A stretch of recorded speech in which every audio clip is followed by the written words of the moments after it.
Amen. So, gusto ko lang pong paalalahanan po lahat na we are on our series, Season of Grace. So, kung first time nyo po, ito po yung ating pag-aaralan po ngayong gabi, yung teaching series po natin about Season of Grace. Sabi po dito, your next season is coming. Amen. So, kung ano man po yung season mo ngayon, your next season is coming. Amen. So, pwede nyo po bang sabihin yun sa katabi nyo? Your next season is coming. Amen. Amen, amen, amen. So, bago po tayo mag-proceed po dun sa ating pag-aaral ngayong gabi, pwede po ba nating i-commit itong ating gawain to the Lord? Amen. Amen. Father God, maraming salamat po sa gabing ito, Lord God. We praise your name, Lord God, dahil nandito kami ngayon, Lord God, lahat. Father God, healthy, Lord God, nandito kami, Lord God, able to praise your name, able to lift up your name, able to worship you, Father God. And we're excited, Lord God, dun sa salitang i-release mo ngayong gabi, Father God. Kung anumang season kami ng ngayon, Father God, we acknowledge, Lord God, na lahat kaming nandito, Father God, ngayong gabi, ay iba-iba ang season ng aming buhay, Father God. But we are excited, Lord God, dahil alam namin, Lord God, na ang salita mo ngayong gabi, Lord God, ay mangungusap, Lord God, sa amin, Lord God, no matter what season we are in right now, Father God. And we're excited, Lord God, we're thankful, Lord God. Give us an open heart, Lord God, an open mind, Lord God, to receive your word, Father God. Salamat, Father God, and we rebuke, Father God, yung lahat ng distractions, Lord God, na magkakos, Lord God, ng distraction sa amin, Lord God. We rebuke it, Father God. Salamat, Father God, for your word tonight, Father God, in Jesus' name. Amen, amen. So, sabi nga po ni Bishop Emmanuel Domingo, repetition brings attention. Kaya naman, before we proceed dun sa ating pag-aaralan ngayong gabi, so ulit-ulitin lang po natin tong, eto nga yung shinare sa atin ni Pastor Jeff nung first na pag-share niya about the season of grace. So, as I read these next words, I hope na basahin nyo rin ito kasabay ako with full of conviction and declaring your faith na this is true in your life. Amen. Sabi dito, your next season is not a matter of chance, it is a matter of grace. Amen. So, declare it, your next season is not a matter of chance, it is a matter of grace. Amen. Because whether you are in a difficult season, amen, so for sure meron ditong dumadaan sa difficult season ngayong gabi, whether you are in a delightful season, magandang season sa buhay mo, or maybe in a deeply fulfilling one, there's one truth you can hold on to. Sabi dito, God is not finished with you yet. Amen? God is not finished with you yet. So huwag tayong mawalan ng pag-asa, huwag tayong panghinaan ng loob dahil hindi pa tapos si Lord na kumilos sa buhay natin. Amen. Kahit anong season ka pa ng buhay mo right now, amen, kapatid, ikaw ang kinakausap ko, God's grace is always with you. Amen. God's grace is always with you. His plans for you are greater than the plans that you could ever think for yourself. Amen. Mas malaki pa ang plano ni Lord kaysa sa mga plano natin sa buhay natin. Again, He is not finished with you yet. Amen. Hindi pa tapos si Lord sa atin. Amen.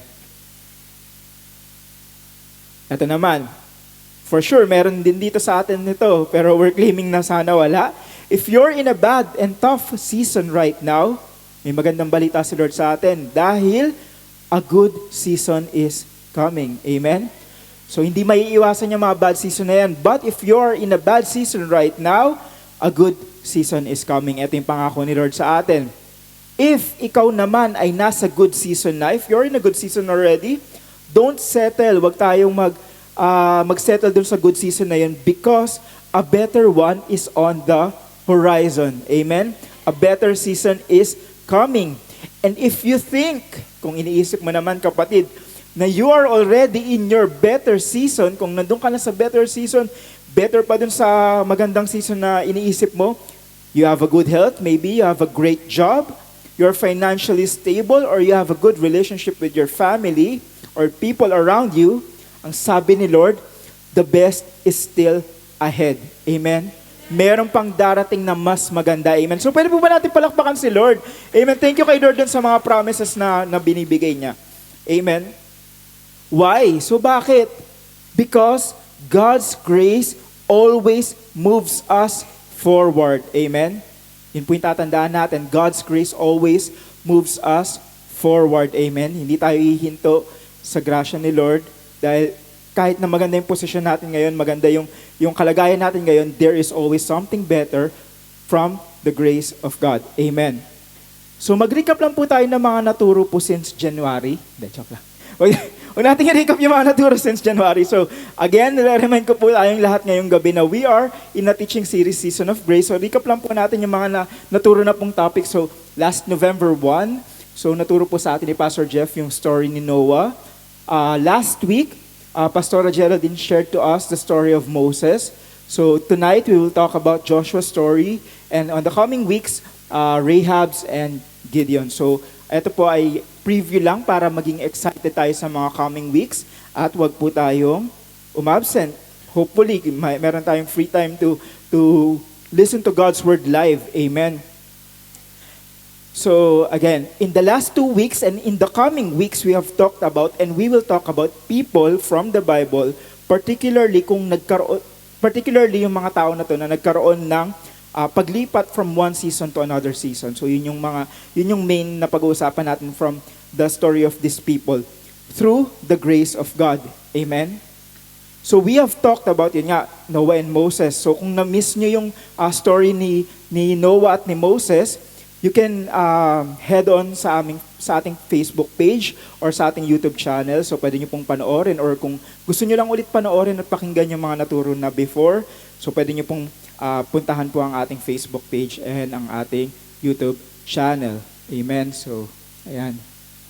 So, reminder lang, baka nakalimutan niya na yung itsura ni Noah at ni Moses from the last 2 weeks. Amen. So now, we'll move on to Joshua's story. So when grace finds you from Joshua's story. Amen. So napaka-fitting po talaga nitong story ni Joshua as our middle topic for this teaching series, kasi his life reflects that of a transition period. So yung buhay kasi ni Joshua, ang nire-reflect niya is yung transition period. Why? Because we all know, isa sa mga pinaka-famous na pagkakakilanlan kay Joshua is, he is the successor of Moses. Amen? Siya yung sumunod dun sa leadership after ni Moses. But he did not immediately started as a leader. He started as a follower of Moses. Amen? So hindi natin masyadong napansin during yung paglilid ni Moses na nandun pala si Joshua on his shadows. And after being a follower, what happened? He transitioned into leading the whole people of Israel. Amen. So napakalaking transition po nun. Kaya sobrang fitting talaga nito sa changing from one season to another. So gusto ko lang pong i-share sa inyo yung main verse po natin ngayong gabi. It's from Joshua chapter 1 verse 9. Sabi po dito, "Have I not commanded you? Be strong and courageous. Do not be afraid. Do not be discouraged, for the Lord your God will be with you wherever you go." Amen. So ulitin ko lang po ulit, and let's claim this with conviction sa ating buhay. Full of faith. Have I not commanded you? Be strong and courageous. Do not be afraid. Do not be discouraged, for the Lord your God will be with you wherever you go. Amen. Napakagandang pangako po ito ni Lord po sa atin. So i-claim po natin na kasama natin si Lord kahit saan tayo magpunta. Amen. So yung buhay po natin is made up of different seasons. We agree? Amen. Hindi naman po tayo puro magagandang bagay lang. At definitely, hindi naman din po tayo mapapangit na bagay lang. Amen. Merong time ng paghihintay. There's time of waiting. There's time of walking. There's time of moving. There's also time for winning, succeeding. Amen. So some of us here right now are in a waiting season. Amen. Some of us here right now are praying for what's next sa ating buhay. Some of us here right now are in a warfare season. Meron dito sa atin na may mga battles na nilalabanan na hindi natin alam or hindi natin nakikita. And others right here, and I hope more people are here right now who are in their winning season. Amen? Let's claim this. We are in a winning season. Living in God's promises. Amen? Kasi yung pagkapanalo, yung season of winning is God's promise to us. Amen? But whatever season you are in right now, ito ang ating tatandaan. Kahit ano pang season ng buhay na tayo ngayon, God's grace is present and active. Amen? Kahit saang season pa tayo ng buhay natin, God's grace is present and active. Amen? Amen. So Joshua's life shows us this truth, itong katotohanan na to na active at alive ang grasya ni Lord sa atin. Dahil from being Moses' servant, sa alalay ni Moses, anong nangyari sa kanya? He led a nation into promise. He led the Israelites into a promised land. God's grace shaped every step of Joshua's journey. Lahat ng step ni Joshua from being alalay, katulong, servant ni Moses up until i-lead niya yung buong Israelites into the promised land. Kasama niya ang grasya ni Lord. Amen. And ganun din si Lord sa buhay natin ngayon. Amen. Kung paano si Lord kay Joshua, ganun din si Lord sa buhay natin ngayon. Sometimes we may not feel like it, but God is with us kahit saan, kahit kailan. Kaya naman, don't be afraid. Dun nga sa verse natin kanina, di ba? Don't be afraid. So pwede mo bang sabihin sa katabi mo, don't be afraid of my face? Hindi, joke. Sabihin mo sa katabi mo, don't be afraid because God is with you. Amen. Amen. Don't be afraid because God is with you. Yun yung verse natin kanina, di ba? Grace isn't just a favor, hindi lang pabor yung grasya ni Lord, but it is divine empowerment. Amen. Power from God. God's strength working through our weakness. Amen. Yun yung grace ni Lord, di ba? Yung kapangyarihan ni Lord gumagana sa ating kahinaan. Amen. So ngayong gabi, we will talk about 3 bagay when grace finds you from the story of Joshua. So number one na po kagad tayo. Amen. Sabi dito, grace prepares you in hidden places. So are you in a hidden place right now? Inihahanda ka ng biyaya ng Panginoon sa mga lugar na hindi nakikita ng ibang tao. Amen. May mga nangyayari sa buhay natin na hindi nakikita ng ibang tao sa atin. Amen. Siyempre, hindi naman tayo laging nagpo-post sa social media kung ano lahat ng pinagdadaanan natin every day, kung anong kinain natin, kung anong ginagawa natin. Diba? Hindi naman tayo ganun ka-updated unless you're an influencer like Ate Tats. Diba? So, kung may mga bagay tayong pinagdadaanan na hindi nakikita ng lahat ng taong nakapaligid sa atin, even kahit sobrang close pa nung tao na yun. But, ito yung sinasabi sa atin ni Lord. Etong mga bagay na hindi nakikita ng ibang tao, ay para ihanda ka sa next season ng life mo. Amen. So kung anumang bagay yung pinagdadaanan mo ngayon, kapatid, whether you are here right now listening or you are watching online, ito yung message ni Lord, inihahanda ka ni Lord para sa next season mo. Amen. Grace often works deeply away from the spotlight. Amen. Yun yung gustong mangyari ng grace ni Lord mag-work away from the spotlight. Just like Joshua, di ba? Just like Joshua, he started not as a big name agad. Hindi naman siya kilala agad nung kapanahonan ni Moses. Hindi naman siya big name agad. He started under the shadows of Moses. He started as the sidekick, as an aid, as a helper of Moses. Sabi nga sa Exodus chapter 24 verse 13, ito yung isang patunay. Then Moses set out with Joshua, his aid. And Moses went up on the mountain of God. So dito, sinasabi na si Joshua ay aid or helper ni Moses. Amen? Joshua is always at the back of Moses sa kahit anong gawin. So kung anong kailangan ni Moses, if kailangan niya ng anything under the sun na kailangan ni Moses, Joshua is there to provide and to help him. Yun yung posisyon na hindi naman sikat sa maraming tao. Amen?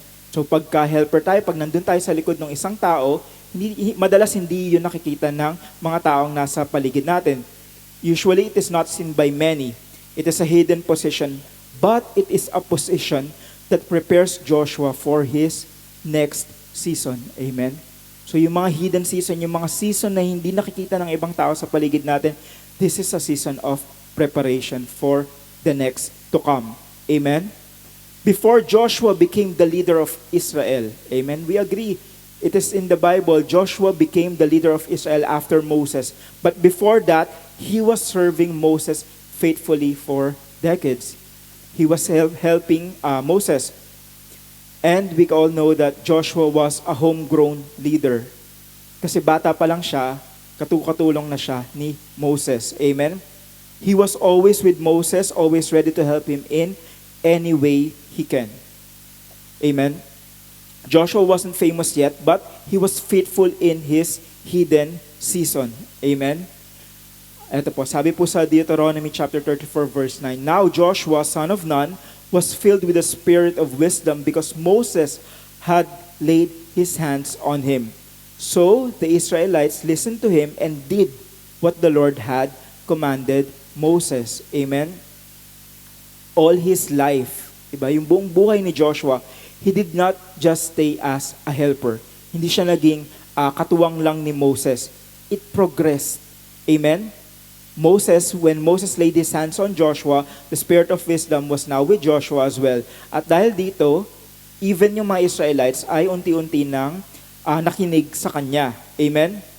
Joshua served God faithfully even in the little things. Kahit sa mga maliliit na bagay, nag-serve si Joshua faithfully. While on the side, unnoticed. Amen? Meron po ba tayong mga time na gano'n na we are serving God even in the unnoticed times? God has seen all of this. Amen? Nakita to lahat ni Lord, even yung mga moments na hindi nakikita ng ibang tao. So when we're doing something for God, even if hindi nakikita ng ibang tao, God is seeing all of this. Kaya naman, when the time has come to be promoted, anong nangyari?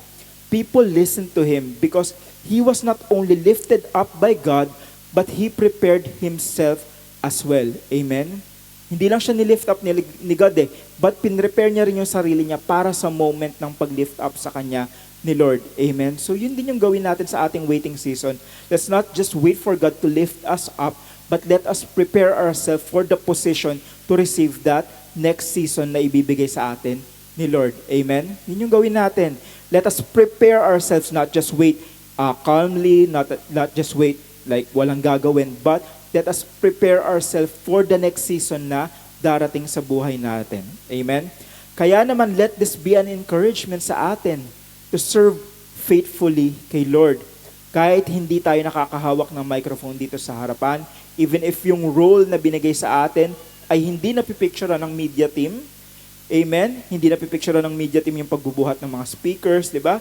Sometimes hindi rin natin nakikita yung pag-aayos ng upuan kasi we come here, the chairs are already fixed. Diba? Sometimes we see also when we come here, nakatimpla na yung mga kape or naka-ready na yung mga powdered coffee, diba?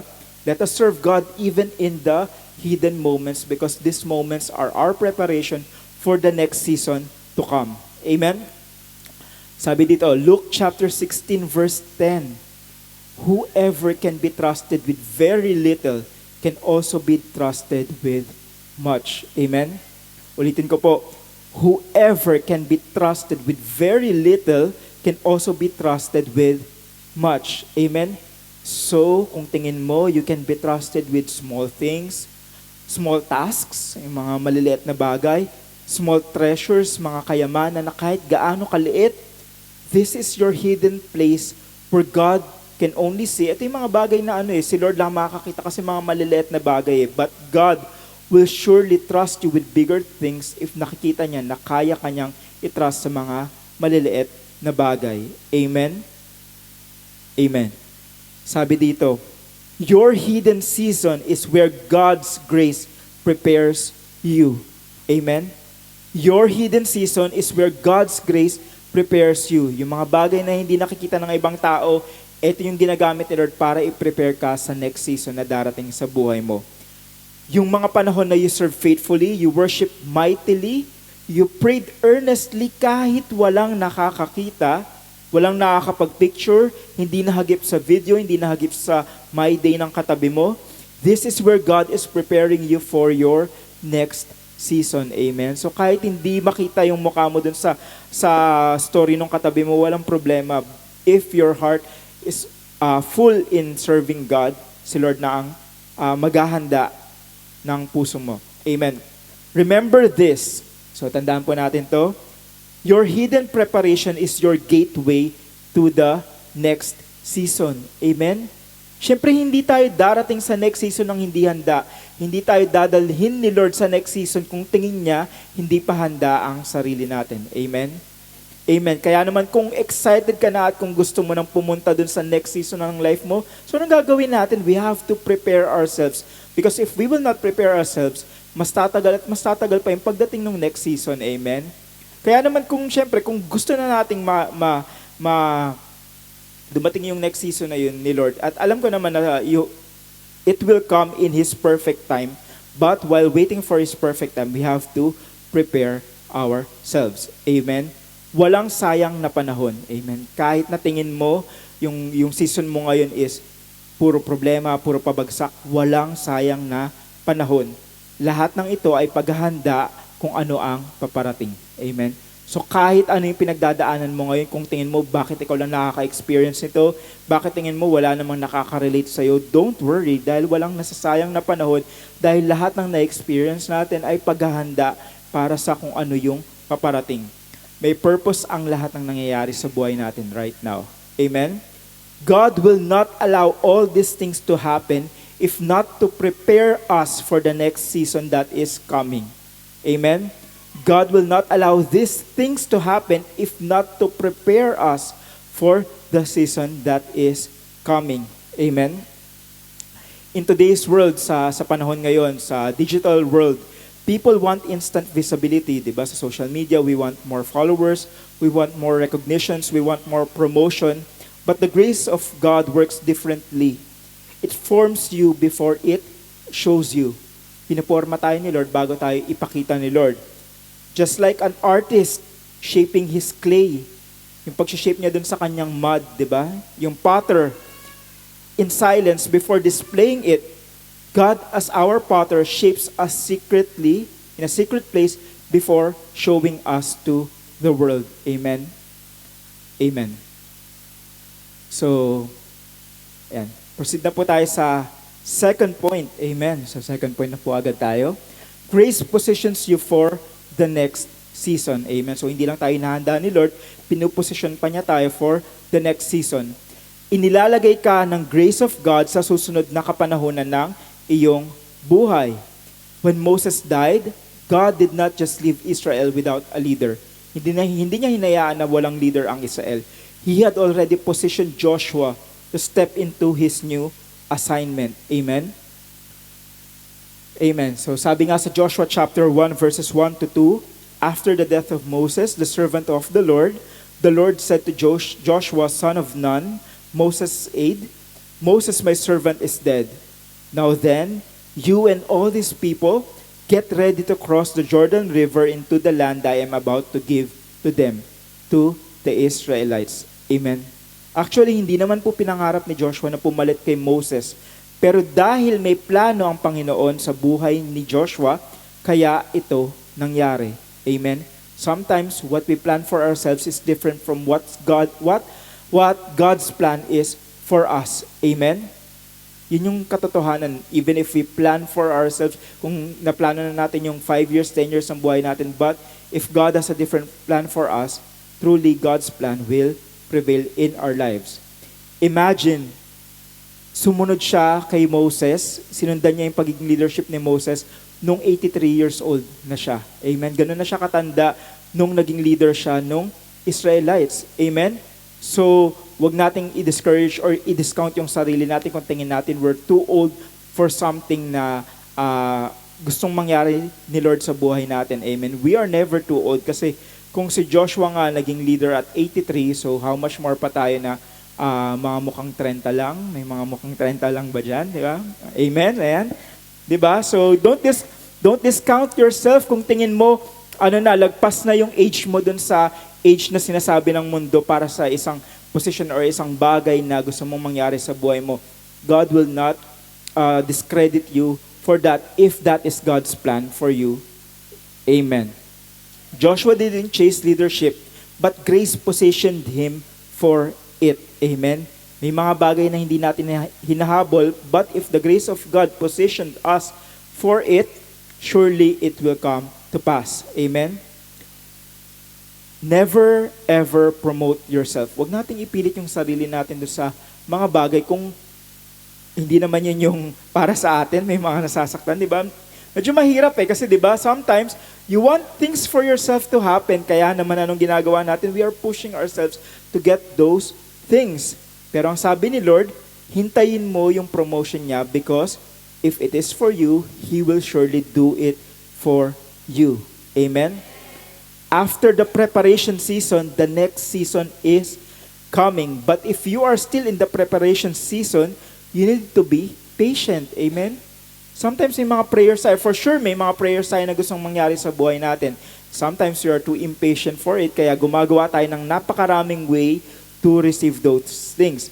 But, ang sabi nga dito, if you're in a preparation season, anong kailangan natin gawin? We have to be patient. Sabi nga sa Psalm chapter 75 verses 6 to 7, for promotion comes neither from the east, nor from the west, nor from the south, but God is the judge. He puts down one and exalts another. Amen? So hindi nanggagaling sa kung saan man yung promotion, but kay God alone. Amen? And God is not against promotion. Siyempre gusto ni Lord na ma-experience natin fully yung life dito sa earth. But what He is against is self-exaltation. Amen?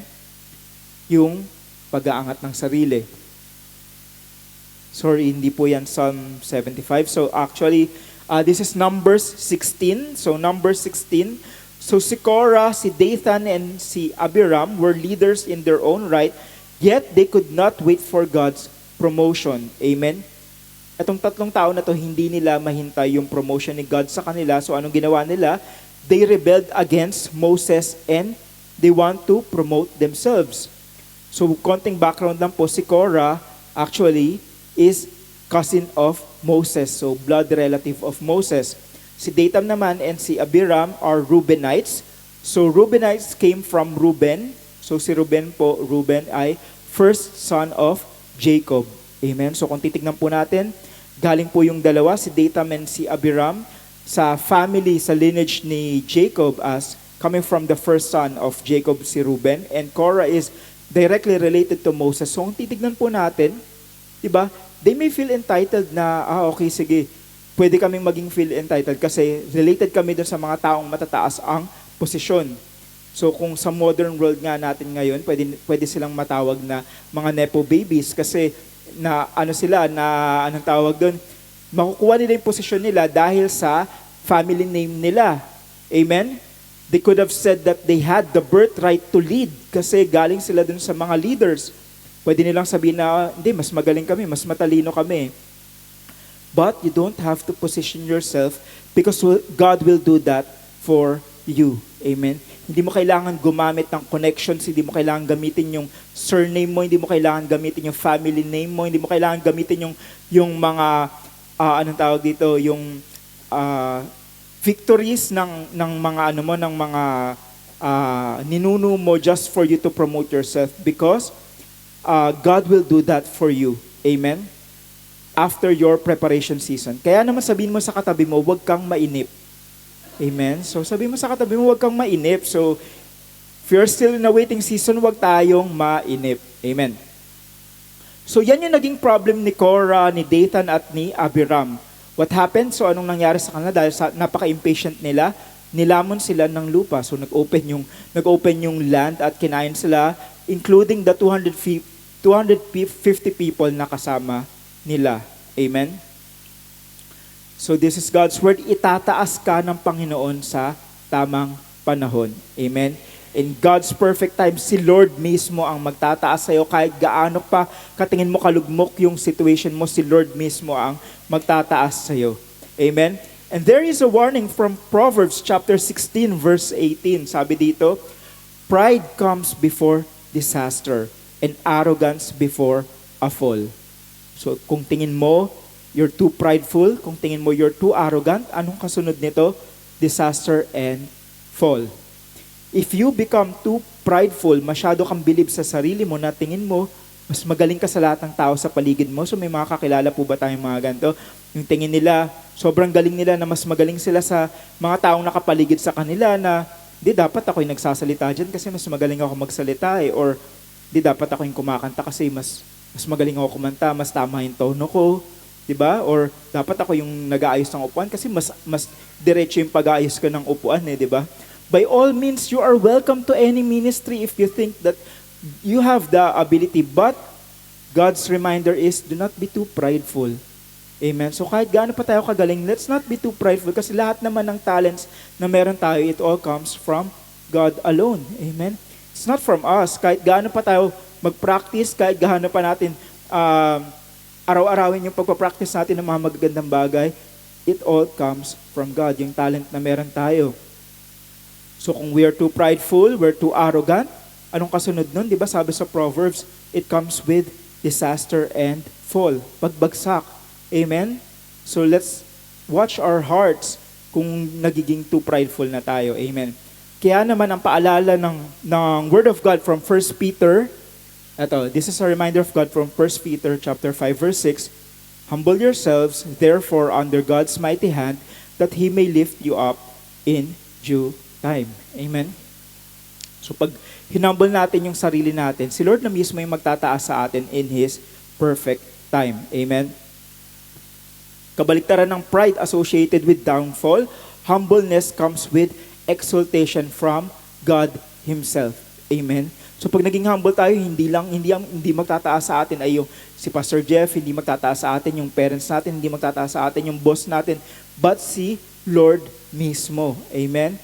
And that is better than any achievements that we can receive from earth. Amen. Ang keyword dito is in due time. Kaya naman, again, reminder po sa ating lahat, let us be patient. Huwag tayong mainip because in His perfect time, si Lord mismo ang magtataas sa atin. Huwag tayong mainip. Amen? Actually, I see people serving God today here sa ating church who started out as someone who are arranging the chair. Diba? May mga taong nagsaserve dito, may mga taong nag-share ng word dito sa mga Bible studies na nagsimula lang as people who are arranging the chair or even dumating lang talaga, wala talagang ginagawa. Diba? There are people leading the worship, leading prayers na nagsimula lang talaga sa mga bagay na maliliit na task. Amen? Everyone has to start somewhere. Amen? Kailangan talaga natin magsimula somewhere. Amen? Hindi naman pagdating natin dito, okay, sige, i-ordain ka na kagad na magpastor, sige, magsasalita ka na kagad dito dahil magaling kang magsalita sa labas. Diba? Yung earthly talents nga is different from what God is looking kasi even, di ba, sobrang dami ng tao na magagaling kumanta and yet hindi naman sila nag-worship lead. Amen? So hindi na i-equate yung kagalingan natin sa isang bagay sa makamundong bagay na ganun din ang pwede nating magawa for God's glory. But praise God if you are using that talent na binigay sa iyo ni Lord to glorify God. Amen? Everyone has to start somewhere. And you have to cherish that beginning. I-cherish natin yung simula na yun, yung journey na yun because that is where God is preparing you. Amen? Yung mga bagay na pagsisimula natin sa walk natin with the Lord is a preparation for what's coming that is bigger, that is better. Amen? Everything we are experiencing right now is a culmination of what is to come. And it is a better season. Amen? Lahat ng pinagdadaanan natin ngayon ay mapagsasama-sama para sa susunod na mas maganda pang season sa buhay natin. At hindi lang yung story ni Joshua, yung story ng preparation for new season. So napakaraming stories sa Bible ng preparation for a new season. Like from 1 Kings chapter 1, David positioned his son Solomon for his next season as king of Israel. Amen? So hindi naman siya basta-basta naging king lang. So he was prepared to be a king.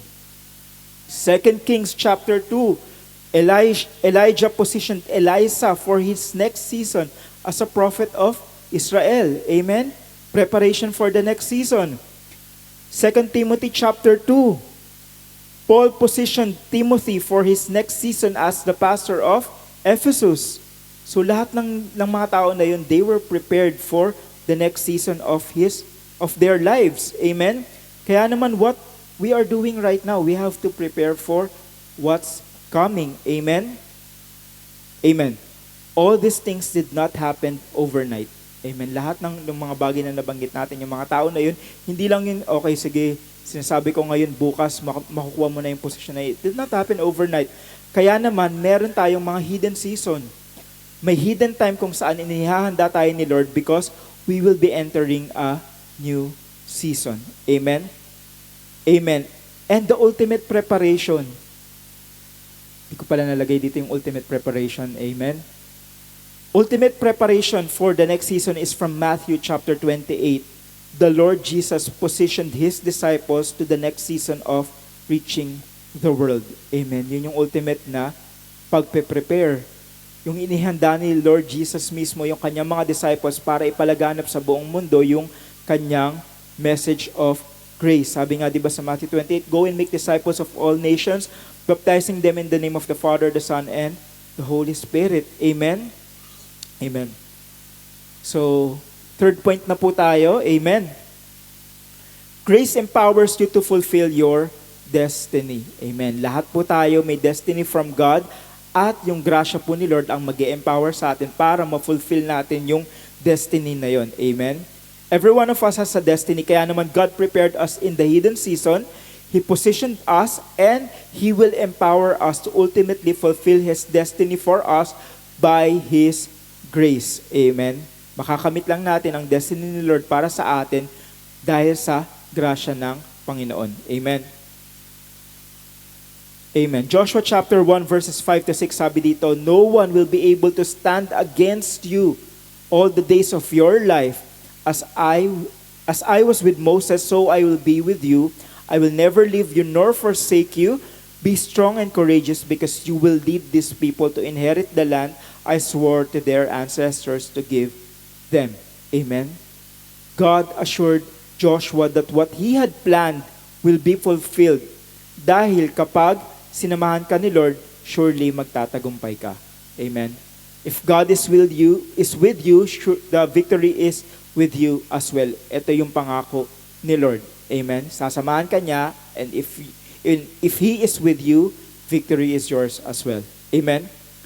So naalala niyo po ba yung recent story po natin nung mga nakaraang months po ata to is from 1 Samuel chapter 17. So David fought Goliath and won not of his own strength but because God was with him. Amen. Yung mundo, di ba, binanggit nga sa atin na yung mundo laging pinapakita through this story na kayang manalo ng isang maliit na tao laban sa malaking tao. Pero ang totoo, this is not a story of small versus big, but this is the story of the grace of God winning over any kind of battle. Amen? It is not the strength of David. It's not the strength of David, hindi yung kalakasan ni David, hindi yung kaliitan ni David ang nagpanalo sa kanya, but it is the grace of God through him that won the battle. Amen? There are setbacks in your lives.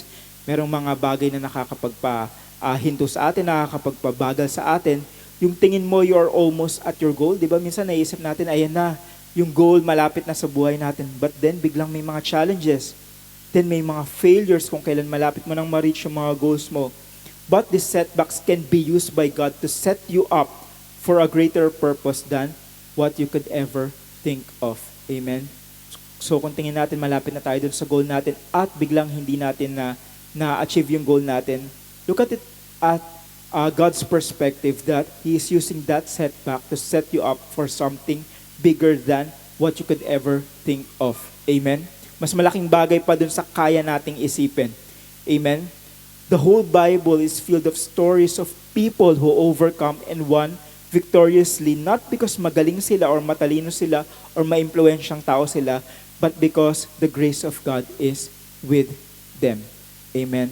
So kung susuriin po talaga natin ng maigi, yung mga story po sa Bible, they overcome because the grace of God is with them. Amen? And if you acknowledge that God is with you, if you acknowledge that the grace of God is with you, you can fulfill your destiny. Amen? Because destiny is the embodiment of God's grace in your life. Amen? So, recap lang po tayo dun sa tatlong na pag-aralan po natin. 3 things happen when grace finds you from Joshua's story. So, number 1, grace prepares you in hidden places. Number 2, grace positions you for the next season. And number 3, grace empowers you to fulfill your destiny. Amen. So, Joshua's story is the story of grace in motion. Amen. Yung story ni Joshua, it's the grace in motion. Because grace prepared him when he was unseen. Inihanda siya nung hindi pa siya nakikita. Grace positioned him When it was time to step forward, amen, hindi nag-hesitate si Lord na i-promote siya. Kasi inihanda na siya ni Lord. And grace empowered him to finish strong. Kaya nagawa ni Joshua yung lahat ng task na ibinigay sa kanya ni Lord because the grace of God was with him, empowering him to finish strong. Amen? The grace that worked in Joshua's life is available to us. Available sa ating lahat through Jesus Christ. Amen?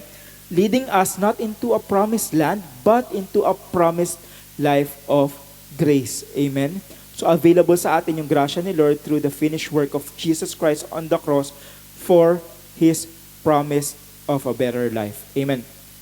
So before we end, gusto ko lang po mag-share po ng life application po kung saan po natin pwedeng i-apply po yung ating napag-aralan po ngayong gabi. Amen. So number 1, stay patient in the preparation season. So ilang beses po nating inulit to.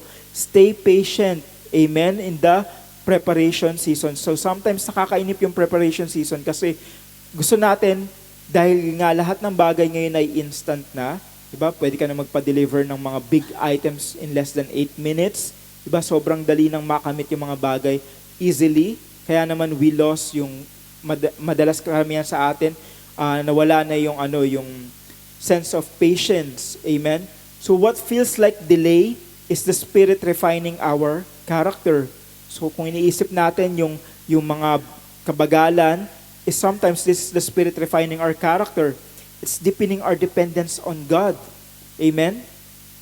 And shaping you for assignments already ordained by God's wisdom. Nothing is withheld. What's needed is being formed. So hindi tayo pinagdadamutan ni Lord. Ang kailangan natin ay inihahanda sa atin ni Lord. Amen? So kung tingin natin, hindi pa natin nakakamit yung bagay na yun, hindi tayo pinagdadamutan ni Lord, but inihahanda niya yung bagay na yun para sa atin, para pag binigay niya na sa atin yun, alam niya na kaya na nating tanggapin yung bagay na yun because we are prepared. Amen? Wala pong kinukuha ang Diyos sa atin. Kapag wala pa sa atin, ibig sabihin, hindi pa natin panahon para tanggapin ito. Amen? So wala pong kinukuha ang Lord sa atin, wala po siyang pinagdadamot sa atin. Kapag wala pa po sa atin ang bagay na yon, ibig sabihin hindi pa ito panahon para tanggapin natin. Amen? Amen. So number 2, always be ready when the next season comes. When grace moves with it. No hesitation. Amen? Always be ready when the next season comes. Don't be caught unprepared when grace calls your name. Huwag tayong maging hindi handa pag tinawag na tayo ng grasya ni Lord. Preparation is our responsibility and promotion is God's responsibility. Amen? Pwede kasing handa na pala yung posisyon na gustong ibigay sa atin ni Lord. Handa na yung season na gustong bigay sa atin ni Lord and yet we are not prepared. Kaya naman while waiting, what we have to do, we have to wait patiently while preparing. Amen. Preparation is our responsibility. Promotion is God's responsibility. Amen. Always be ready when the next season comes. Because grace equips us ahead of time. Amen. Binigay na ni Lord yung grasya niya sa atin eh. Kaya na nating mag-prepare agad. Ang kailangan nating gawin, hintayin patiently yung promotion ni Lord. Again, nire-repeat ko po, walang sayang na panahon. Lahat ng pinagdadaanan po natin ngayon ay hindi sayang. This is all part of God's plan for all of us. Amen? When grace moves, anong kailangan natin gawin? We have to move with it, no hesitation. Amen? Amen. Kasi minsan, dumarating tayo sa time ng life natin na binibigay na ni Lord yung season na hinihintay natin and yet we are hesitating because we are not prepared. Huwag nating sayangin yung season of promotion ni Lord. Amen? Last, honor God's grace in your new season. Amen? Your success is not your strength. It's God's grace at work. Amen? Sometimes, nakakalungkot mang sabihin, pero sometimes, ito yung pinaka-nakakalimutan natin. When we are in a new season, when we are in a better season, when we are in the best season of our lives, we forget to honor God. We forget to remember that lahat ng ito ay nakamit lang natin dahil sa grasya ni Lord. Amen? Don't forget the one who brought you to your promise. Amen? Huwag natin kalimutan na si Lord yung nagdala sa atin dun sa promise na yun. Huwag natin kalimutan na pinagdasal natin yun kay Lord at nung binigay na sa atin yun ni Lord, it is not dahil magaling tayo, it is not dahil ready na tayo, it is because it is from God alone. Amen? Remember, your success is not your strength. It is God's grace at work in you. Amen? Our success is not our strength. It is God's grace at work in us. Amen? So kung ano man yung natanggap natin sa trabaho, kung ano man yung natanggap natin mga material things, yung health natin, yung relationship natin sa family natin, it is not dahil magaling tayo, it is not dahil maabilidad tayo, but it is the grace of God working in us. Amen? We have to keep our eyes on Jesus, the finisher of our faith. Amen? So again, repeat ko lang po ito before po tayong mag-end. You have to stay patient in the preparation season. Huwag tayong mainip. We have to always be ready when the next season comes. Amen? And don't forget to honor God's grace when we are in our new season. Amen. So yung life po natin, just like Joshua, is a journey of grace. Amen? Yung life natin, it's a journey of grace. Maybe you are in a hidden place right now. Sabi ni Lord, trust His preparation. Maybe you're standing before your Jordan, yung mga walls na hindi matibag-tibag, yung mga problems na hindi nauubos. Sabi ni Lord, trust His positioning. You are there for a reason. Maybe you are facing battles in your promise. Ang sabi ni Lord, trust His power that He will sustain you through it. Amen? Through Jesus, we are empowered not by our strength, but by His amazing grace. Amen? We are empowered not because of ourselves, but the amazing grace of God. Amen? So, sabi nga dito, grace doesn't just change your season. It transforms who you become in every season. Amen? So, ang ginagawa ni Lord, hindi niya pinapalitan ng season kasi lahat ng season kailangan natin pagdaanan. Pero anong ginagawa niya? It transforms us. It transforms our heart. It transforms our mind, our thinking in every season that we are in. Same season, dumarating lahat ng season na yan, but we are the one who is being changed, not the season. Amen? What Joshua did for Israel, bringing them into promise, Jesus had done for us. Amen? So kung anong ginawa ni Joshua nung dinala niya yung Israel sa promised land, Jesus is doing for us also, bringing us into life, bringing us into victory, and into freedom. Amen? Kaya naman ngayong gabi, sabay-sabay nating i-declare with conviction itong ating big idea. So pwede po ba nating basahin with conviction, full of faith ang ating big idea for tonight? In Christ, my next season is coming. Amen. So pwede po ba tayong tumayo at palakpakan po natin si Lord? Amen. Thank you, Lord. Amen.